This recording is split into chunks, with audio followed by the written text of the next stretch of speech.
بسم اللہ الرحمن الرحیم۔ مومنین، آج آپ کے سامنے ایک نئی ویڈیو کے ساتھ حاضر ہوا ہوں۔ اس میں دو موضوع پہ بات ہوگی، ایک تو بول ٹی وی چینل پہ بات ہوگی، دوسرا یہ شہریار ملعون پہ بات ہوگی۔ تو پہلے بات کرتے ہیں بول ٹی وی پہ۔ یہ دوسرا رمضان ہے کہ یہ چینل جو ہے نا فرقہ پھیلانے کی کوشش کر رہا ہے، جس سے پاکستان کو نقصان پہنچ سکتا ہے اور اس سے فرقہ واریت میں اضافہ ہو سکتا ہے، اور خاص کر ملک دشمن عناصر جو ہیں وہ اس سے فائدہ اٹھا سکتے ہیں۔ اس لیے اس چینل کو اس کے بارے میں سوچنا چاہیے کہ یہ کیا کر رہے ہیں، کیوں اس طرح کی جو ہے نا یہ پروگرام کر رہے ہیں۔ تو میں یہی چاہوں گا کہ آپ کے سامنے یہ رکھنا چاہ رہا ہوں تاکہ آپ بھی اس چیز کو دیکھیں، اور جہاں پہ آواز بلند کرنے کی ضرورت ہو ضرور آواز بلند کریں اس کے حوالے سے۔ اب پہلے تو اب یہ جو شہریار ملعون ہے، اس کی یہ دو ویڈیو دیکھ لیں جو انہوں نے ضمیر اختر نقوی صاحب پہ بنائی ہیں، اور فیصلہ آپ نے خود ہی کرنا ہے کہ یہ ٹھیک کر رہا ہے۔ پہلے آپ یہ ویڈیو دیکھیں، پھر آپ سے بات کرتا ہوں۔ تو لڈن جعفری صاحب نے ان کو ایک گول جلیبی جیسا جواب دیا تھا، لیکن اس کلپ کے اندر جو اہل سنت عالم ہیں وہ جائز بات کر رہے ہیں کہ کیا اہل حضرت ابو بکر کی، حضرت عمر کی، حضرت عثمان کی اہانت کو آپ جائز سمجھتے ہیں کہ ناجائز سمجھتے ہیں؟ کھل کے بیان کرو۔ لیکن لڈن جعفری صاحب کا پرابلم بھلا کیا ہے؟ تمام اہل سنت بھائی جان لیں، یہ مجتہدین کے بھی خلاف ہیں اور یہ جہالت کے ساتھ ہیں، اور ان کا سودا بکتا ہے جگت بازی پہ، چٹکلوں پہ، ٹھیک ہے جی، اور کافی ٹچا طبیعت پائی ہے انہوں نے، ٹھیک۔ تو ان کا کام ہے شرارتیں کرنا، امر بالمعروف کا انکار کرنا، لوگوں کو یقین کریں۔ ایک مجلس ان کی ایسی سنی تھی، اب کیا میں آپ کو بتاؤں، کہتے ہیں کہ وہ اہل سنت کی جو نمازیں ہیں وہ ساری ضائع ہو جائیں گی۔ اب ریفرنس کے ساتھ بات کروں تو زیادہ اچھا ہے، ویڈیو نہیں ہے اس چیز کی، ورنہ میں آپ کو ویڈیو کے ساتھ ہی کہتا۔ یہ آدمی نمازوں کے بھی خلاف ہے، خود بھی نماز نہیں پڑھتا، کہ ایک مسخرہ ہے، ایک کامیڈین ہے۔ آپ اس کو شیعہ منصب پہ بٹھا رہے ہو، شیعوں کا ریپریزنٹیٹو بنا کے قوم کے سامنے لے کے آ رہے ہو۔ آپ نے شیعوں کے ساتھ بہت بڑا ظلم کیا ہے، اور ایک آپ کو شوخہ بندہ مل گیا جس کو عالم دین آپ نے بنا دیا، ٹھیک ہے۔ وہ ایٹم میں پوری، وہ جوکر ہے، میں نہیں بتاؤں گا یہ تو ہوگا، وہ جوکر ہے۔ تو آئیے ناظرین، اب آپ کو لڈن جعفری کی منافقتیں دکھاؤں۔ پوچھنا چاہتا ہوں حضرت سیدنا ابو بکر صدیق رضی اللہ تعالیٰ، حضرت عمر فاروق رضی اللہ تعالیٰ، حضرت عثمان غنی رضی اللہ، حضرت مولا مشکل کشا علی المرتضیٰ رضی اللہ تعالیٰ، عشرہ مبشرہ، آپ ان سب کی عزت و اکرام فرماتے ہیں؟ میں جو کوشش کر رہا ہوں، یہ جو فیس بک پہ ہو رہا ہے، ہاں کلیئر کریں۔ سب سے بڑی کوشش میری کیا ہے کہ سرکار دو عالم کے کردار کو محفوظ کر دیں آپ، اور کوئی بھی آپ دیکھیں نا ختم نبوت پہ کتنا ہی سارا بحث چل رہا ہے۔ اس دن آپ نے اسمبلی کا مسئلہ جو تھا اس کو آپ نے کہا کہ کیسے یہ ہو گیا، اور تو ہمارے سامنے جو بڑے مسئلے ہیں ان کو ہم حل کر لیں، یہ سارے مسئلے فیس بک وغیرہ کے حل ہو جائیں گے کہ ہم متفق ہو جائیں اس بات پر کہ ایک لفظ بھی ہم سرکار دو عالم کے خلاف نہیں سن سکتے، اور نہ سنیں گے، اور زیادہ سے زیادہ ہمیں سرکار کی سیرت کو بیان کرنا چاہیے، نہ سرکار کے خلاف نہ سرکار کے آس پاس۔ ہم بات کر رہے ہیں، وہ تو پورا خاندان ہے، 25,000 صحابہ، یہ تو بولی بات ہو گئی ہے جو ہیں ہمارے لیے سرکار۔ صحابہ کا مطلب کیا ہے؟ 25,000 سرکار صحابہ ہیں، اور ان کے تمام جان دینے والے 1.25 لاکھ صحابہ۔ یہاں مجھے موقع دیتے، ٹائم نکل ایک منٹ، یہ والا جملہ تو آپ کہیں نا کہ ہاں آپ توہین حرام سمجھتے ہیں تمام۔ ابھی آ رہا ہوں، ابھی پروگرام بھائی آپ ایک جملہ تو بولیں، یہ کیا بات ہوئی؟ تاسو صحیح کہہ رہے ہیں، مطلب علامہ صاحب کی غلط ہو رہا ہے فیس بک پر۔ نہیں، آپ تو حرام سمجھتے ہیں نا، آپ حرام سمجھتے ہیں۔ میں یہ سب بند کراؤں گا، درخواست دی ہوئی ہے۔ ارے آپ اپنا تو بتائیے، درخواست تو بعد میں دیں۔ آپ حرام سمجھتے ہیں ابو بکر صدیق کی توہین کو؟ میں تو کہہ رہا ہوں کہ اخلاق سے گری کوئی بات نہ ہونی چاہیے۔ ابو بکر صدیق کی توہین کیا ہے؟ ارے آپ حضرت ابو بکر صدیق کی توہین کیا ہے وہ بتائیے۔ میں نے تو کوئی نہیں کی نہیں، آپ بتائیے حرام ہے کہ نہیں؟ بھائی سب حرام ہے، حرام ہے نا، یہی تو بول رہا ہوں۔ اما عائشہ صدیقہ کی توہین حرام ہے، ہاں یہی بول رہا ہوں، قابل احترام ہے، ہاں قابل احترام ہے، یہی تو میں آپ کو بول رہا ہوں۔ الحمدللہ اب ٹھیک ہو گئی بات، علامہ صاحب اب ٹھیک ہو گئی بات، جزاک اللہ علامہ صاحب، قابل احترام ہے، بالکل صحیح ہے، اور سارے اصحاب قابل احترام ہیں، سارے ازواج قابل احترام ہیں، اہل بیت بھی قابل احترام ہیں۔ یہی وہ اس میں پھر سے بات کہ آپ دیکھیں شام کو مجلس میں کیا پڑھ رہا، جو ہمارے ہاں واجب، وہاں پہ گلا بند تھا، یہاں پہ آپ دیکھیں کیسے چیز کی بات ایک ہے گالی بکنا، ایک ہے تبرہ۔ تبرہ کے معنی گالی بکنا نہیں، تبرہ کے معنی ہے ہم نے دوری اختیار کر لی، ہم جانتے ہم کسی کو پہچانتے ہی، دوری ہے کہ اگر ان کا ذکر ہوگا ہم اٹھ کے چلے جائیں، اٹھ کے چلے جانا سب سے بڑا تبرہ ہے۔ پاکستان کو میں نے دکھایا بول ٹی وی پہ کہ جہاں یہ نام لیے جائیں گے میں تبرہ کر رہا ہوں، اٹھ کے جا رہا ہوں۔ صدیق رضی اللہ تعالیٰ عنہ، حضرت عمر، حضرت عثمان، عشرہ مبشرہ، دیگر اصحاب کی فضیلت بیان کرنا یہ آپ کے اسٹیج سے بھی ہونا چاہیے، اور کہیں کوئی بھی شخص یہ محسوس نہ کرے کہ اگر ہم نے ان کی فضیلت بیان کر دی تو مولا علی کی فضیلت کم ہو گئی، یا مولا علی کی فضیلت بیان کر دی تو حضرت ابوبکر صدیق کی فضیلت کم ہو گئی۔ ارے بھائی، یہ فضیلت ہم نے دی کوئی نہیں ہے، یہ فضیلت اللہ نے دی ہے، بے شک بے شک، یہ فضیلت مصطفیٰ نے دی ہے، شریعت مطہرہ نے دی ہے۔ تو قطع کلامی معاف کیجیے، اس سے اگلا محبت کا ایک پیغام دینا چاہتا ہوں۔ علامہ صاحب نے حضرت مفتی صاحب سے کہا کہ یہ ہمارے ہاں آئیں اور مجالس پڑھیں آ کر۔ میں اس سے اگلی دعوت دینا چاہتا ہوں کہ محرم الحرام میں یکم محرم کو یہ ہمارے ہاں آ کے مساجد میں حضرت عمر کی شان بیان کریں، اور 10 محرم کو ہم ان کے ہاں جا کر شان حسین بیان کریں۔ ہاں ماشاءاللہ، یہ بڑا یہ خوبصورت اور میں تو بغیر شرط کے کرنے کو تیار ہوں، اپنے اسٹیج سے 1 محرم سے شروع ہوتا ہوں 10 محرم تک، کیونکہ عمر بھی ہمارے، حسین بھی ہمارے، علی بھی ہمارے، ابو بکر بھی۔ علامہ صاحب ایک شعر لے لیں، اس شعر کے اوپر تو علی کی کرتا ہے ہم سری، یہ تیرے ضمیر کی بھول ہے، تجھ میں علی کی ولا نہیں، تیری بندگی بھی فضول ہے۔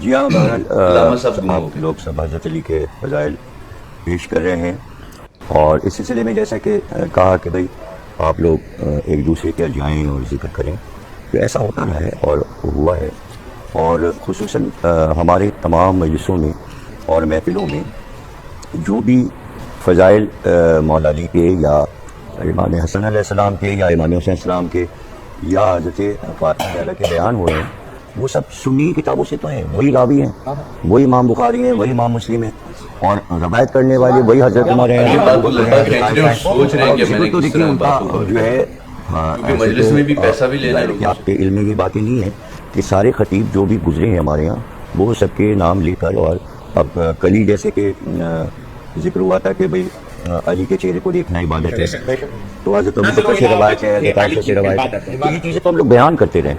تو اب کسی کو مولانا کہہ رہے تھے کہ آئیں اور ذکر کریں، تو کسی طرح ان کا ذکر ہو سکتا ہے اور اتحاد ہو سکتا ہے، لیکن یہ کہ شیعہ مسلک میں ایک طے شدہ بات یہ صدیوں سے چلی آ رہی ہے، اور ان کی کتابوں میں ان کے علماء نے کہ اہل بیت پر وہ کسی کو فوقیت نہیں دیتے، یہ برملا کہتے ہیں، وہ ہر جگہ کہتے ہیں، اسٹیج پہ کہتے ہیں، مجلس میں کہتے ہیں۔ اب چونکہ اتنے فضائل ان ہستیوں کے ہیں اور خود مولا کائنات کے، کہ جبکہ فضائل صحابہ میں سلمان فارسی، ابو ذر، مقداد، عمار، عبداللہ بن مسعود، جابر بن عبداللہ انصاری، اتنے فضائل ہیں ان کے، بار ہی نہیں آتے۔ بھائی مولا علی کے فضائل ختم ہوں تو پھر کہیں جا کے صحابہ کے شروع ہوں، تو ہمارے ہاں تو مجلس اس پہ ختم ہو جاتی ہے کہ اپنی محفل کو زینت دو ذکر علی سے رسول اللہ نے فرمایا۔ اب چونکہ شروع سے بچے کی، ہمارے یہاں شیعوں کی یہ عادت ہے کہ مولا علی کے ذکر سے دلچسپی ہے، آپ یقین کریں اگر کہیں ذرا سے ہٹ کے کوئی فلسفے پہ منطق پہ آ جائے سب اٹھ کے چلے جاتے ہیں، سنتے ہی یہ جھوٹ ہے۔ نہیں۔ مجمع بیٹھتا ہے ذکر علی پر، ذکر فاطمہ پر، ذکر حسن، ذکر حسین پر، یہ ہمارے مولا علی کے خود پورے کے فلسفے کروڑوں اور شیعہ منطق کہ اصحابہ کی اور امہات المومنین کی جو بھی بندہ اہانت کرتا ہے وہ حرام کرتا ہے، اس کی قطعاً شیعہ فقہ میں اجازت نہیں ہے، لیکن یہ شیعہ نہیں ہے، یہ غالی گروپ ہے، یہ مجتہدین سے، علماء سے باغی گروپ ہے، یہ علم سے دور رہنا چاہتے ہیں اور عوام کو علم سے دور رکھنا چاہتے ہیں، اور ان کا سودا بکے گا تب جب شیعہ سنی لڑیں گے، تب ان کو نوٹوں کی بوریاں ملنی ہیں، ورنہ ان کو کون پوچھتا ہے۔ جی مومنین، اب پہلے تو یہ دیکھیں گے ضمیر اختر نقوی صاحب کو کن کن ناموں سے یاد کر رہا ہے اور کیا کیا القاب دے رہا ہے، اور پھر یہ کہتا ہے کہ میں شیعت کی خدمت کر رہا ہوں۔ کیا یہ شیعت کی خدمت ہے؟ اس کو مولا کا وہ قول بھول گیا، مولا کا فرمان بھول گیا کہ ہمارے دوست کو دوست رکھو چاہے وہ گناہ گار ہی کیوں نہ ہو، اور ہمارے دشمن کو دشمن رکھو چاہے وہ نمازی اور روزہ دار ہی کیوں نہ ہو۔ تو اس حوالے سے یہ دیکھ لیں کہ یہ کیا کر رہا ہے۔ اب جہاں تک رہی بات جو انہوں نے ایک ویڈیو بنائی ہے، تو اس میں آپ دیکھیں کہ جو اہل سنت کے مولانا صاحب تشریف فرما ہیں وہ کس طرح کے سوال کر رہے ہیں۔ اول تو ایسے سوال کسی ٹی وی چینل پہ ہونے ہی نہیں چاہیے، یہ مولانا شرارت کر رہے ہیں، آپ کو نظر آ رہا ہوگا اس میں۔ ان سوالوں کے جواب تو ہر شیعہ بچے کو پاس موجود ہے اور ہر شیعہ بچہ اس کا جواب دے سکتا ہے، لیکن ضمیر اختر صاحب نے ان کے جواب میں بڑے کنائے اور حکمت سے کام لیا۔ اگر ضمیر اختر صاحب اس کا جواب صحیح طریقے سے دے دیتے تو پھر ماحول خراب ہو سکتا تھا اور اتحاد البین المسلمین کو نقصان پہنچ سکتا تھا۔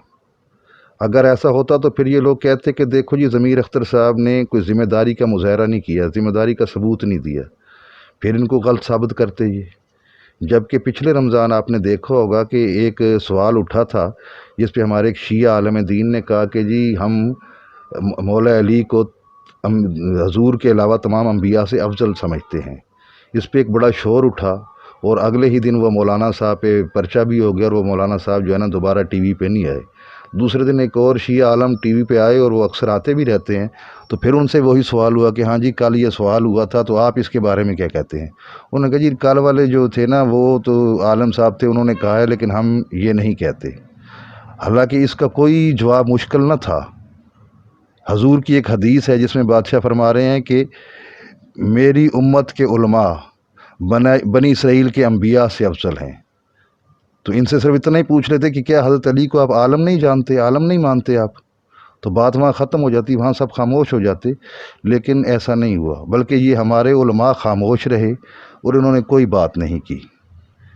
پھر اس کے علاوہ کچھ عرصہ پہلے یعنی محرم کے دنوں میں ہی ایک کسی خنزیر نے سرکار امام زمانہ کی شان میں گستاخی کی. یہ ابا کبا والا کوئی بندہ وہاں پہ نہیں آیا. اس کے خلاف بھی اگر کسی نے پرچہ کروایا تو وہ بھی ایک ماتمی تھا جس نے پرچہ کروایا اس کے خلاف. ان میں سے کوئی نہیں بولا کیونکہ وہ مولا کی بات تھی. مولا کی بات پہ یہ بولتے نہیں ہیں, صرف مولانا علامہ یا مجتہد کی بات پہ بولتے ہیں, باقی نہیں بولتے یہ. اس کے بعد وہ پھر ایک لڑکی کا معاملہ آیا جس نے پاک بی بی کے حق کے بارے میں بات کی. وہاں پہ بھی یہ ابا کبا والا کوئی نظر نہیں آیا. وہاں پہ بھی ان جو ہے نا مقرر حضرات جو تھے انہوں نے ہی جواب دی اور عام لوگوں نے جواب دیے, لیکن ان میں سے کوئی نہیں ہے کیونکہ وہاں پہ اپنا فرض سمجھتے نہیں ہیں جواب دینا, ان کے لیے ضروری نہیں ہے. لیکن وہاں پہ بھی ماحول ملک کا خراب ہوا, برکہ مالک کا شکر ہے کہ وہ بات مانی بھی گئی, بات سامنے بھی آ گئی اور وہ ماحول جو ہے نا ٹھیک ہو گیا. اب دوبارہ سے یہ چینلوں پہ جو جس طرح یہ دکھا رہے ہیں اور پھر اس کے بعد جس طرح یہ شہریار ملون جیسے ویڈیو بنا رہے ہیں, تو آپ نے اس کے دونوں کلپ دیکھے ہوں گے. اس میں ضمیر اختر نقوی صاحب نے عمدہ حکمت عملی کا مظاہرہ کی ہے اور حکمت عملی سے جواب دیے ہیں. پہلے دن کے پروگرام میں بھی اور دوسرے دن کے پروگرام میں وہ اس چیز سے بچنا چاہ رہے تھے, لیکن آخر میں پھر وہ کہہ گئے کہ جی ہم بے شک سب کچھ ہے لیکن ہم اہل بیت کے مقابلے میں کسی کو نہیں لاتے. ٹھیک کہا انہوں نے. ظاہر سی بات ہے ٹی وی پہ پروگرام جو ہوتے ہیں وہاں پہ بیان میں تھوڑا مختلف ہوتا ہے, وہاں پہ محتاط بیان ہونا چاہیے, اور مجالس میں آپ کے سامنے جیسا بیان ہوتا ہے وہ سب لوگ سنتے ہیں. تو لیکن کیونکہ ایک ویسے ہی جناب ضمیر اختر نقوی صاحب سے ان کو پتہ نہیں کیا مسئلہ ہے یا کیا چیز ہے, اس کو عجیب عجیب ناموں سے بلایا جا رہا ہے. کیا وہ پڑھے لکھے نہیں ہیں, وہ عالم نہیں ہیں؟ میں نہیں کہتا کہ وہ کوئی مجتہد ہیں, لیکن ایک اچھے مقرر ہیں اور ایک اچھے انداز میں ایک بہت ساری کتابیں لکھی. زندگی کا بہت سارا ٹائم ان کا جو ہے نا اسی مطالعے میں گزرا ہے اور تحقیق میں گزرا ہے. لیکن شہریار جیسے جو ہیں وہ بکواس کیے جا رہے ہیں, کبھی کیا نام کبھی کیا نام. شرم آنی چاہیے, دکھ کی بات ہے یہ. لیکن پر کہ ان کو نہ مولا کے فرمان یاد ہے, ان کو صرف جو ہے نا مجتہدین کے فرمان جو ہے نا صرف وہی ان کو یاد ہیں. تو اس حوالے سے یہ آپ سے بات کریں. دوسری بات, جس طرح یہ شہریار صاحب تبرہ کے حوالے سے بات کر رہے ہیں, یہ کہہ رہے ہیں جی حرام ہے یہ, کہ جی خامنائی صاحب نے فتویٰ دی ہے حرام ہے. تو پھر فروع دین سے بھی نکال دو اس کو. فروع دین میں کیوں رکھا ہوا ہے؟ پھر جو جتنی آپ دعائیں پڑھتے ہو ان دعاؤں میں مختلف ہے. کیا پاک نبی کی حدیث نہیں ہے کہ یا اللہ جو ان کو عزیز رکھے تو اس کو عزیز رکھ, جو ان سے دشمنی کرے تو ان سے دشمنی کر. وہ کہاں گے؟ یعنی کہ اب مقصد ان کا کہنے کا یہ ہے کہ ہم اہل بیت کے سامنے عالم والوں کو جو ہے نا کوئی ایسی بات نہ کریں, یہ حرام ہے. ہاں یہ میں ضرور کہتا ہوں, یہ بلکہ مومنین سے میری گزارش بھی ہے, یہ تبرہ جو ہے نا یہ میرے حساب سے مصلی کی عبادت ہے, اور آپ وہاں بیٹھ کے اس کو ادا کیا کریں اور دل سے نفرین کیا کریں. زبان کو اس لیے تھوڑا کنٹرول میں ہم رکھنا چاہیے کہ ہمارے ائمہ نے ہمیں یہ نہیں کہا کہ اس طرح کریں. یہ نہ ہو کہ کبھی ہم ان کو کہیں, کوئی ہمارے ائمہ کے بارے میں کوئی بات کر دے تو اس سے تو پھر ہم ہی گناہ گار ہوں گے. باقی رہی خامنائی صاحب کے فتوے کی بات, تو وہ آپ کے سامنے, آپ خود بہتر فیصلہ کر سکتے ہو اس کے حوالے سے. تو ٹھیک ہے مومنین, آپ سے یہی بات کرنی تھی. اگر میری یہ کاوش آپ کو اچھی لگے تو میرے حق میں دعا کیجیے گا. مولا امام زمانہ میرا اور آپ کا حامی ناصر ہو یا عیدی مدد.